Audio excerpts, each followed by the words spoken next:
വരുന്നത് prokaryotic സെല്ലാണ്. Prokaryotic cell എന്ന് പറയുന്ന ടോപ്പിക്ക് വളരെ വളരെ ഇമ്പോർട്ടൻ്റ് ആയിട്ടുള്ള ഒരു ഏരിയ ആണ്. ഒരുപാട് ചോദ്യങ്ങൾ ചോദിച്ചിട്ടുള്ള ഒരു ഏരിയ ആണ്. അപ്പോൾ പ്രോകാരിയോട്ടിക് സെൽ എന്ന് പറയുമ്പോൾ തന്നെ നമ്മൾ ബോട്ടണിയിൽ ഫസ്റ്റ് ചാപ്റ്റർ ബയോളജിക്കൽ ക്ലാസിഫിക്കേഷനിൽ കിങ്ഡം മൊണീറ പഠിച്ചതാണ് it is a kingdom of prokaryotes എന്ന്. സോ പ്രോകാരിയോട്ടിക് സെൽ എന്ന് പറയുമ്പോൾ തന്നെ നമ്മുടെ മനസ്സിൽ വരുന്ന ഒരു ചിത്രം ബാക്ടീരിയൻ്റെ ആണ്. ഓക്കെ, അപ്പോൾ ബാക്ടീരിയൽ സെല്ലിനെ കുറിച്ചും അവിടെയുള്ള കുറച്ച് പാർട്സിനെ കുറിച്ചും അതിൻ്റെ ഇമ്പോർട്ടൻസിനൊക്കെ കുറിച്ച് ഡിസ്കസ് ചെയ്യുന്ന ഒരു ഭാഗമാണ് പ്രോകാരിയോട്ടിക് സെൽ എന്ന് പറയുന്ന ടോപ്പിക്കിൽ വരുന്നത്.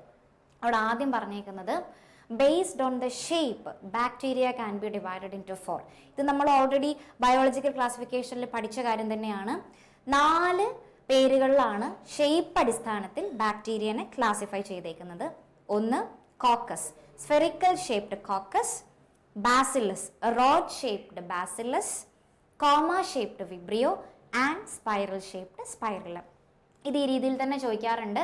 ഈ പാഠത്തിനേക്കാൾ കൂടുതൽ ബയോളജിക്കൽ ക്ലാസിഫിക്കേഷനിൽ നിന്നാണ് ഈ എന്താ പറയുക ബേസ്ഡ് ഓൺ ഷേപ്പ് ബാക്ടീരിയനെ എങ്ങനെ ക്ലാസിഫൈ ചെയ്തിരിക്കുന്നു എന്ന രീതിയിൽ ചോദ്യം ചോദിച്ചിട്ടുള്ളത് ഇവിടെയും ചോദിച്ച് കണ്ടിട്ടുണ്ട്. ഇനി ഒരു ബാക്ടീരിയൽ സെൽ, ഒരു ടിപ്പിക്കൽ ബാക്ടീരിയൽ സെല്ലിൻ്റെ സ്ട്രക്ചർ വളരെ വ്യക്തമായിട്ട് നമ്മുടെ ഈ പാഠഭാഗത്ത് ഈ ടോപ്പിക്കിൻ്റെ അണ്ടറിൽ പറയുന്നുണ്ട്. അതെങ്ങനെയാണെന്ന് വെച്ചാൽ ഒരു ബാക്ടീരിയക്ക് സെൽ എൻവലപ്പ് ഉണ്ട്. ബാക്ടീരിയൽ സെല്ലിന് യൂണിസെല്ലുലാർ ആയിട്ടുള്ള സ്ട്രക്ചർ ആണെന്ന് നമുക്കറിയാം. ഈ ബാക്ടീരിയൽ സെല്ലിന് ഒരു സെൽ എൻവലപ്പ് ഉണ്ട്. സെൽ എൻവലപ്പിന് ശേഷമാണ് സൈറ്റോപ്ലാസം ഉള്ളത്. സൈറ്റോപ്ലാസത്തിൽ കുറച്ച് കണ്ടൻസ് ഉണ്ട്. സോ ഈ സെൽ എൻവലപ്പ് എന്ന് പറയുമ്പം എന്തൊക്കെയാണ് സെൽ എൻവലപ്പിൽ വരിക എന്ന് ചോദിച്ചാൽ, ബാക്ടീരിയൻ്റെ cell envelope made up of 3 layers. 3 ലെയറുകൾ ചേർന്നിട്ടാണ് ബാക്ടീരിയൻ്റെ സെൽ എൻവലപ്പ് ഉണ്ടാക്കിയിട്ടുള്ളത്. The outermost layer is known as glycocalyx. Outermost layer is known as glycocalyx. Glycocalyx കഴിഞ്ഞാൽ രണ്ടാമത്തെ ലെയർ അഥവാ മിഡിൽ കാണുന്ന ലെയർ ആണ് സെൽ വോൾ. സെൽ വോളും കഴിഞ്ഞ് ഉള്ളിലേക്ക് വരുമ്പോൾ there is a cell membrane, otherwise plasma membrane. So glycocalyx plus cell wall plus cell membrane, ഇത് മൂന്നും ചേർന്നതാണ് ബാക്ടീരിയയുടെ സെൽ എൻവലപ്പ് എന്ന് പറയുന്നത്. അതിൽ തന്നെ പരീക്ഷയ്ക്ക് പല പ്രാവശ്യം ചോദിച്ചിട്ടുള്ള ഒരു ഏരിയയാണ് ഗ്ലൈക്കോകാലിക്സ്. ഗ്ലൈക്കോകാലിക്സിനെ കുറിച്ച് പറയുകയാണെങ്കിൽ that is the outer most layer of the cell envelope. ഈ ഗ്ലൈക്കോകാലിക്സ് 2 രീതിയിൽ ബാക്ടീരിയയിൽ കാണാറുണ്ട്. ഒന്ന്, ചില സമയത്ത് ഗ്ലൈക്കോകാലിക്സ് വളരെ തിക്ക് ആൻഡ് ടഫ് ആയിട്ട് കാണാറുണ്ട്. അപ്പോൾ ഗ്ലൈക്കോകാലിക്സിൻ്റെ പേര് മാറി അതിനെ നമ്മൾ കാപ്സ്യൂൾ എന്നാണ് വിളിക്കുക. ചില സമയങ്ങളിൽ this glycocalyx may be a very thin loose sheet. അങ്ങനെ ആകുമ്പോൾ നമ്മൾ അതിനെ സ്ലൈം ലെയർ എന്നാണ് വിളിക്കുക. So glycocalyx may be capsule otherwise slime layer.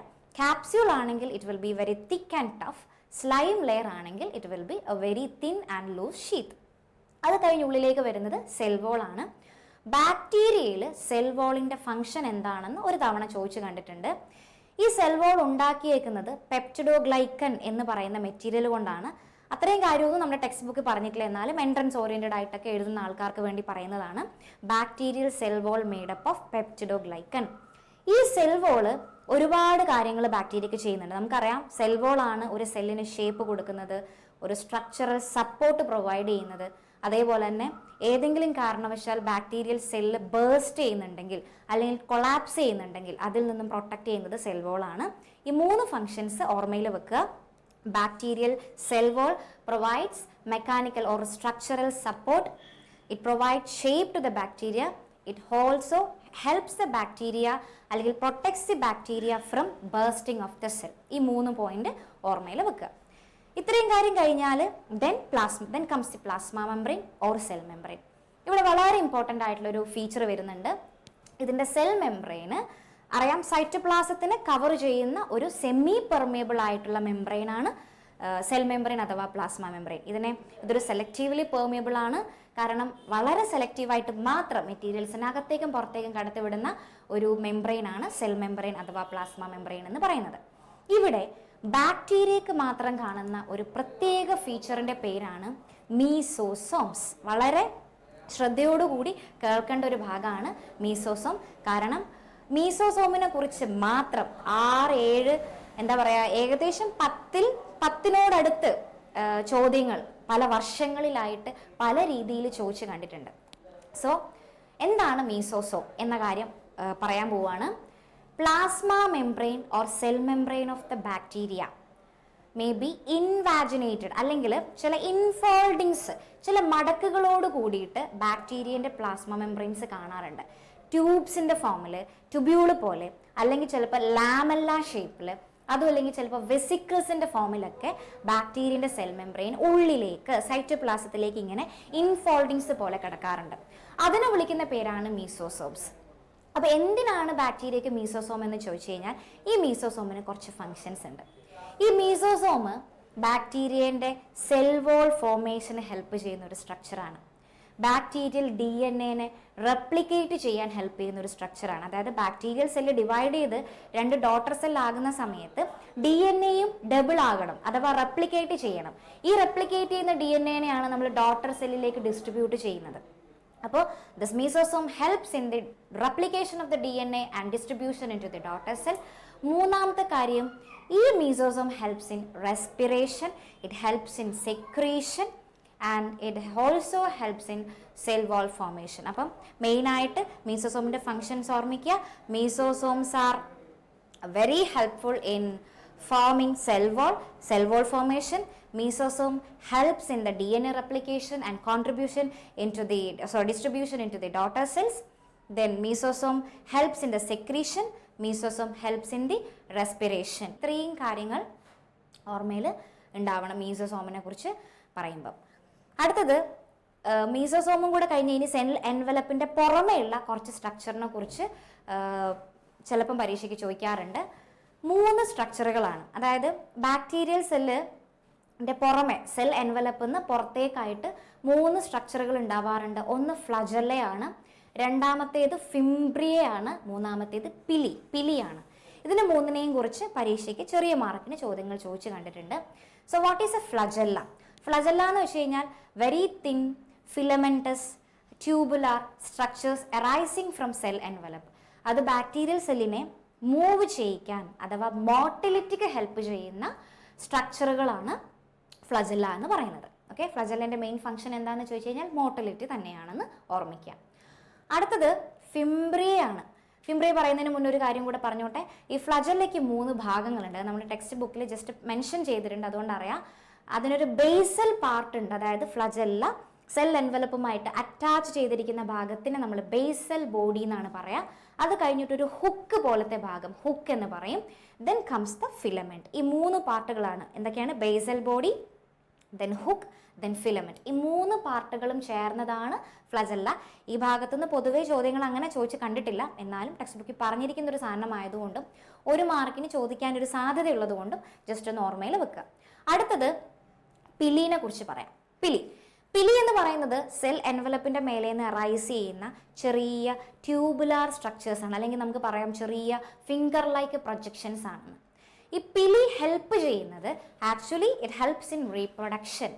ഇപ്പം നമ്മൾ ബാക്ടീരിയൻ്റെ നോർമൽ റീപ്രൊഡക്ഷൻ എന്ന് പറയുന്നത് ബൈനറി ഫിഷൻ ആണ്. ഒരു സെല്ല് ഡിവൈഡ് ചെയ്ത് 2 ആവുന്ന ബൈനറി ഫിഷൻ ആണ്.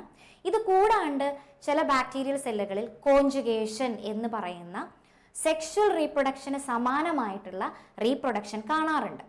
ഈ സമയത്ത് അതായത് ബാക്ടീരിയൽ കോൺജുഗേഷൻ എന്ന് പറയുന്ന സെക്ഷൽ റീപ്രൊഡക്ഷനോട് സമാനമായ റീപ്രൊഡക്ഷൻ ചെയ്യുന്ന സമയത്ത് ബാക്ടീരിയനെ ഹെൽപ്പ് ചെയ്യുന്ന സ്ട്രക്ചറുകളാണ് പിലി. അപ്പോൾ പിലി എന്താണെന്ന് ഓർമ്മിക്കുക. ട്യൂബുലാർ അല്ലെങ്കിൽ finger like projections all cell envelope. എന്താ അതിൻ്റെ function? It helps in reproduction എന്ന് മാത്രം ഓർത്തിരുന്നാൽ മതി നമ്മുടെ ഡിസ്ക്രിപ്റ്റീവ് എക്സാമിനേക്ക് വേണ്ടിയിട്ട്. അടുത്തത് ഫിംബ്രിയയാണ്. ഫിംബ്രിയനെ കുറിച്ച് പറയുമ്പോൾ നമ്മൾ സാധാരണ ബ്രഷിലൊക്കെ കാണുന്ന പോലത്തെ പ്രൊജക്ഷൻസ്, അതായത് ബ്രിസിൽസ് എന്ന് പറയാം നമുക്ക്. These are bristle like projections present on the cell envelope. ഇതെന്താ ഫംഗ്ഷൻ എന്ന് ചോദിച്ചു കഴിഞ്ഞാൽ, നോർമലി ബാക്ടീരിയൽ സെല്ലിന് എവിടെയെങ്കിലും അറ്റാച്ച് ചെയ്യണമെങ്കിൽ, ഫോർ എക്സാമ്പിൾ ഹോസ്റ്റ് സെല്ലിൻ്റെ മേലെ, ഹോസ്റ്റ് ബോഡിയിൽ ഇതിന് അറ്റാച്ച് ചെയ്യണം, അല്ലെങ്കിൽ ഏതെങ്കിലും ഒരു സർഫസ് റോക്കിൻ്റെ മേലെ, അല്ലെങ്കിൽ എനി സബ്സ്ട്രേറ്റം ഓർ സർഫസ് അതിൻ്റെ മേലെ അറ്റാച്ച് ചെയ്യാൻ വേണ്ടി ബാക്ടീരിയനെ ഹെൽപ്പ് ചെയ്യുന്ന സ്ട്രക്ചറുകളാണ് ഫിംബ്രിയ. ഇവിടെ പിലി എന്താണ്, ഫിംബ്രിയ എന്താണെന്ന് പരീക്ഷയ്ക്ക് ചോദിച്ച് കണ്ടിട്ടുണ്ട്. അതെങ്ങനെ ഓർമ്മിക്കുക? Pili are small tubular or finger-like projections present on the cell envelope. It helps in reproduction. Fimbria are bristle-like structures arising from the cell envelope, which helps the bacteria to attach on a surface. അത്രയും കാര്യം clear ആണെന്ന് വിചാരിക്കുന്നു. അടുത്തത് നമ്മൾ ഇനി സൈറ്റോപ്ലാസത്തിലേക്ക് വരികയാണ്. So plasma membrane കഴിഞ്ഞു, അതായത് പുറമേയുള്ള ഗ്ലൈക്കോകാലിക്സ് കഴിഞ്ഞു, സെൽ വാള് കഴിഞ്ഞു, സെൽ മെംബ്രെയിൻ അഥവാ പ്ലാസ്മ മെംബ്രെയിൻ പറഞ്ഞു. അവിടെ തന്നെ ഏറ്റവും ഇമ്പോർട്ടൻ്റ് ആയിട്ടുള്ള മീസോസോമിനെ കുറിച്ച് ഓർക്കുക, അതിൻ്റെ ഫങ്ഷൻസിനെ കുറിച്ച് ഓർക്കുക. Then comes to the cytoplasm. സൈറ്റോപ്ലാസത്തെ കുറിച്ച് പറയുമ്പോൾ അറിയാം, ഇതൊരു സെമി ഫ്ലൂയിഡ് മെറ്റീരിയൽ ആണ്. ബാക്ടീരിയൻ്റെ സൈറ്റോപ്ലാസത്തെ കുറിച്ച് പറയുകയാണെങ്കിൽ ബാക്ടീരിയൻ്റെ സൈറ്റോപ്ലാസത്തിൽ ഒരു നേക്കഡ് ജനറ്റിക് മെറ്റീരിയൽ ഉണ്ട്. Because it is a prokaryotic cell. Prokaryotic സെല്ലിൻ്റെ ഏറ്റവും വലിയ പ്രത്യേകതയാണ് there is no true nucleus. True nucleus ഇല്ല എന്ന് പറയുമ്പോൾ തന്നെ അവിടെയുള്ള ജനറ്റിക് മെറ്റീരിയൽ സൈറ്റോപ്ലാസത്തിൽ വളരെ നേക്കഡ് ആയിട്ട് കിടക്കുകയാണ്. ഓക്കെ, നേക്കഡ് ആയിട്ട് കിടക്കുക എന്ന് വെച്ചാൽ നോർമലി ന്യൂക്ലിയസിന് ഒരു ന്യൂക്ലിയർ മെംബ്രെയിൻ അഥവാ എൻവലപ്പ് ഉണ്ടാകും. ആ മെംബ്രെയിൻ ബാക്ടീരിയക്കില്ല. അപ്പം അതിൻ്റെ സ്വന്തം ജനറ്റിക് മെറ്റീരിയൽ അഥവാ ഇറ്റ്സ് ഓൺ ജനറ്റിക് മെറ്റീരിയൽ എന്താണ്, നേക്കഡ് ആയിട്ട് സൈറ്റോപ്ലാസത്തിൽ കിടക്കുകയാണ്. അതിന് പുറമെ മറ്റെന്തൊക്കെയാണ് സൈറ്റോപ്ലാസത്തിൽ കാണുന്നതെന്ന് ചോദിച്ചു കഴിഞ്ഞാൽ ദർ ഈസ് എ പ്ലാസ്മിഡ്. ഒന്നല്ല, ഒന്നോ അതിലധികമോ പ്ലാസ്മിഡ് എന്ന് പറയുന്ന സ്ട്രക്ചേഴ്സ് സൈറ്റോപ്ലാസത്തിൽ കാണാറുണ്ട്. അപ്പോൾ എന്താണ് പ്ലാസ്മിഡ് എന്ന് നമ്മൾ അറിയണം. പരീക്ഷയ്ക്ക് ചോദിച്ചിട്ടുള്ള ചോദ്യമാണ്, ഒരു മാർക്കിനൊക്കെ ചോദിച്ചു കണ്ടിട്ടുണ്ട്. പ്ലാസ്മിഡ് എന്ന് പറഞ്ഞു കഴിഞ്ഞാൽ അതൊരു എക്സ്ട്രാ ക്രോമസോമൽ മെറ്റീരിയൽ ആണ്. എക്സ്ട്രാ ക്രോമസോമൽ മെറ്റീരിയൽ എന്ന് പറഞ്ഞു കഴിഞ്ഞാൽ ബാക്ടീരിയക്ക് സ്വന്തമായിട്ട് അതിൻ്റെ ജീനോം ഉണ്ട്, അതിൻ്റേതായിട്ടുള്ള ക്രോമസോം നേക്കഡായി കിടക്കുന്നു എന്ന് പറഞ്ഞു. അതിന് പുറമെ small circular double standard nucleic acid അഥവാ DNA വിളിക്കുന്ന പേരാണ് plasmid. Okay, small circular double standard DNA of the bacteria which is extra chromosomal material. അതിനെയാണ് നമ്മൾ പ്ലാസ്മിഡ് എന്ന് വിളിക്കുക.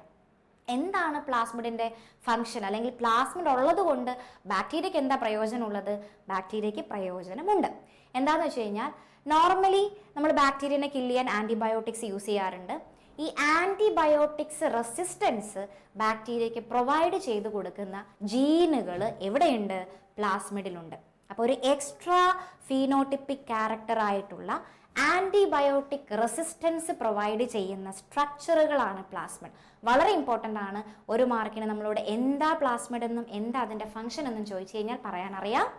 It is very small circular double standard extra chromosomal DNA which helps to provide antibiotic resistance to bacteria. വളരെ clear ആണെന്ന് വിചാരിക്കുന്നു. പരീക്ഷയ്ക്ക് ചോദിച്ചിട്ടുള്ള ഭാഗമാണ്. പ്ലാസ്മിഡ് കഴിഞ്ഞാൽ പിന്നെ എന്താ സൈറ്റോപ്ലാസത്തിൽ കാണുന്നത്? സൈറ്റോപ്ലാസത്തിൽ മറ്റ് സെല്ലുകളെ പോലെ, മറ്റ് സെല്ലെന്ന് പറഞ്ഞാൽ മറ്റ് യൂക്കാരിയോട്ടിക് സെല്ലുകളെ പോലെ മെംബ്രെയിൻ ബൗണ്ടഡ് സെൽ ഓർഗനൽസ് ഒന്നും തന്നെ നമ്മുടെ ബാക്ടീരിയക്കില്ല. Because it is prokaryote. പ്രോകാരിയോട്ടിന് ട്രൂ ന്യൂക്ലിയസ് ഇല്ലാത്തതുപോലെ തന്നെ മെംബ്രെയിൻ ബൗണ്ടഡ് സെൽ ഓർഗനൽസ് ഒന്നും തന്നെ ഇല്ല. എന്നാൽ അവിടെ കാണുന്ന ഒരു സെൽ ഓർഗനലാണ് റൈബോസോംസ്. റൈബോസോംസിനെ കുറിച്ച് നമുക്ക് പഠിക്കാനുണ്ട്. റൈബോസോംസ് യൂക്കാരിയോട്സിലും കാണുന്നുണ്ട്, പ്രോകാരിയോട്സിലും കാണുന്നുണ്ട്. അപ്പോൾ ബാക്ടീരിയയിൽ കാണുന്ന റൈബോസോം എങ്ങനെയാണ് എന്ന് നമ്മൾ അറിയണം.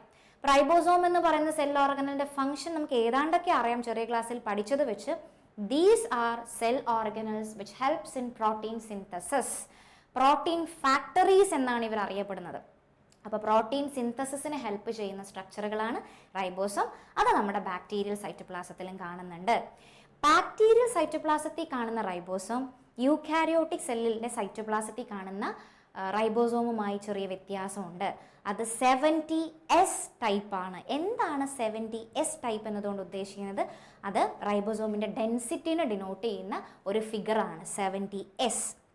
അതിൽ എസ് എന്ന് പറയുന്നത് ഇറ്റ് സ്റ്റാൻഡ്സ് ഫോർ സ്വെഡ്ബർഗ് യൂണിറ്റ് അല്ലെങ്കിൽ സെഡിമെൻറ്റേഷൻ കോയഫിഷ്യൻ. ഒരു പ്രാവശ്യം എങ്ങാണ്ട് എസ് എന്തിനെ ഡിനോട്ട് ചെയ്യുന്നു എന്ന് ചോദിച്ചു കണ്ടിട്ടുണ്ട്. അത് സ്വെഡ്ബർഗ് യൂണിറ്റ് അല്ലെങ്കിൽ സെഡിമെൻറ്റേഷൻ കോയഫിഷ്യൻ്റ് എന്ന് പറയുന്ന ഒരു ടേമാണ്.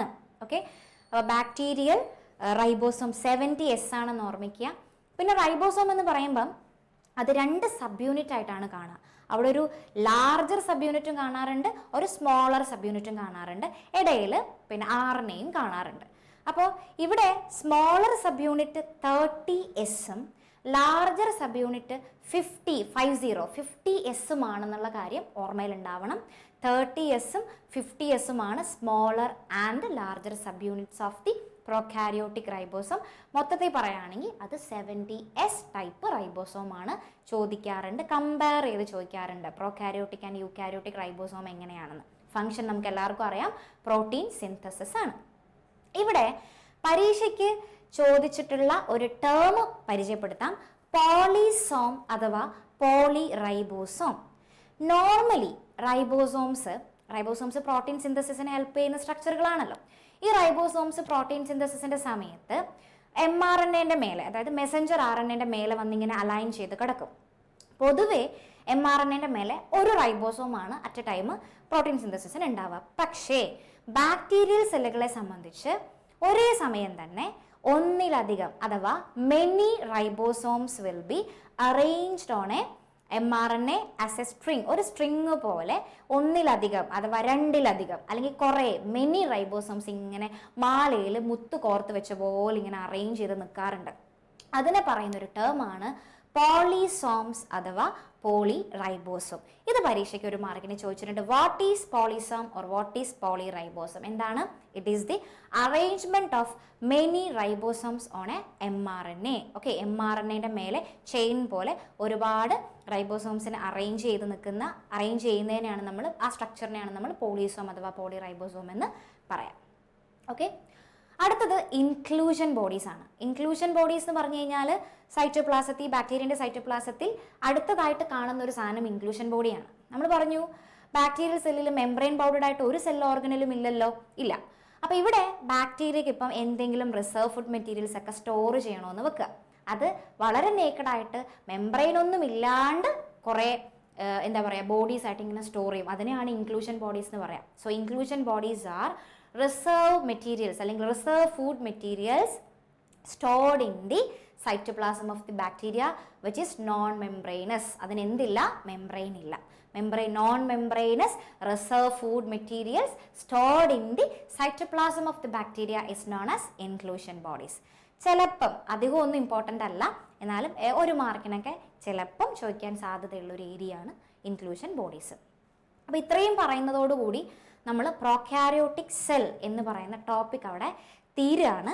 ജസ്റ്റ് പ്രോകാരിയോട്ടിക് സെല്ലുമായി ബന്ധപ്പെട്ട് ചോദിച്ചിട്ടുള്ള ചോദ്യങ്ങളൊന്ന് പരിചയപ്പെടുത്താം. അത് കാണുമ്പോൾ നിങ്ങൾക്ക് ഏകദേശം മനസ്സിലാവും അതിൽ തന്നെ ഏതിനാണ് ഏറ്റവും കൂടുതൽ ഇമ്പോർട്ടൻ്റ് എന്നുള്ളത്.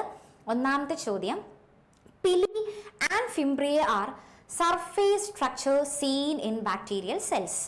Differentiate these structures. ഇത് മോഡൽ എക്സാമിന് 2018 കുറച്ച് വർഷം മുന്നേ ഉള്ളതാണ്. എന്നാൽ പോലും നമ്മുടെ സിലബസിലൊന്നും വലിയ ചേഞ്ച് ഒന്നും വന്നിട്ടില്ല, കുറച്ച് ഡിലീഷൻ വന്നിട്ടുണ്ടെന്നേ ഉള്ളൂ. ഈ പാർട്ടൊന്നും തന്നെ നമ്മൾ ഡിലീറ്റ് ചെയ്തിട്ടില്ല ഇപ്പം നിങ്ങൾ ഉപയോഗിക്കുന്ന ടെക്സ്റ്റ് ബുക്കിലും. അപ്പോൾ 2018 മോഡലിൽ ചോദിച്ചിട്ടൊരു ചോദ്യമാണ്.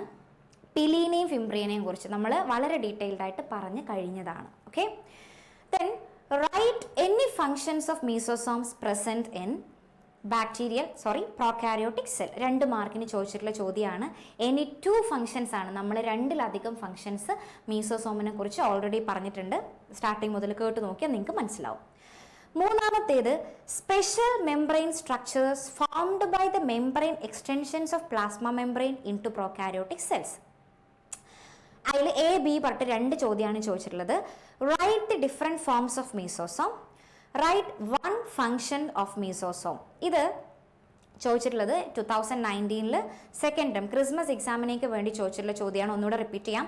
Special membrane structures formed by the membrane extensions of plasma membrane in to the prokaryotic cell എന്ന് പറഞ്ഞിട്ടുണ്ട്. അതിൽ A part, write the different forms of mesosome. അത് മീസോസോം ആണ് കേട്ടോ.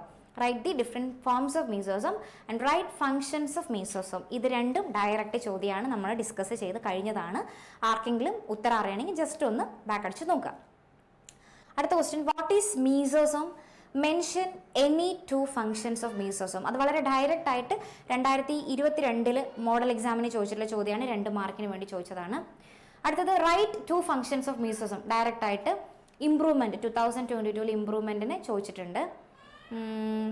ഇനി ചൂസ് ദി കറക്റ്റ് ആൻസർ എന്നും പറഞ്ഞിട്ട് ഒരു പാർട്ട്, അതായത് A structure scene in bacterial cell is dash. ഇതൊരു മാർക്കിന് ചോദിച്ചിട്ടുള്ള ചോദ്യമാണ്. അവിടെ ഓപ്ഷൻസ് കൊടുത്തിട്ടുണ്ട്: nucleus, lysosome, plastid and mesosome. നമുക്കറിയാം എന്താണ് ഈ പറഞ്ഞേക്കുന്നതിൽ മീസോസോമാണ്. 1 മാർക്കിൻ്റെ ചോദ്യമാണ്. അപ്പോൾ ഇത്രയുമാണ് മീസോസോമുമായിട്ട് റിലേറ്റ് ചെയ്തിട്ടുള്ള ചോദ്യങ്ങൾ. ഇനി ബാക്ടീരിയൽ റൈബോസോമിനെ കുറിച്ചിട്ടൊരു പ്രാവശ്യം ചോദിച്ചിട്ടുണ്ട്. അത് 2022 ചോദിച്ചേക്കുന്നത്. Several ribosomes attach to a single mRNA and form a chain called dash. ഒറ്റ മാർക്കിനെ ചോദിച്ചിട്ടുള്ളൂ. നമ്മളിപ്പോൾ ലാസ്റ്റ് പറഞ്ഞു നിർത്തിയ പോളിസോം അഥവാ പോളി റൈബോസോമിനെ കുറിച്ചാണ് ഇവിടെ പറഞ്ഞിട്ടുള്ളത്. ഓക്കെ, അപ്പം ഇത്രയും അധികം ചോദ്യങ്ങൾ ചോദിച്ചിട്ടുള്ള ഒരു ഏരിയ ആണ് നമ്മുടെ പ്രോകാരിയോട്ടിക് സെൽ. അത് തന്നെ ഏറ്റവും കൂടുതൽ ചോദിച്ചേക്കുന്നത് മീസോസോം ആണെന്നുള്ള കാര്യം നിങ്ങൾക്ക് ക്ലിയർ ആയിട്ടുണ്ടാവും. ഓക്കെ, അപ്പോൾ ഇതോടുകൂടി നമ്മൾ പ്രോകാരിയോട്ടിക് സെൽ എന്ന് പറയുന്ന ഭാഗം കഴിയാണ്.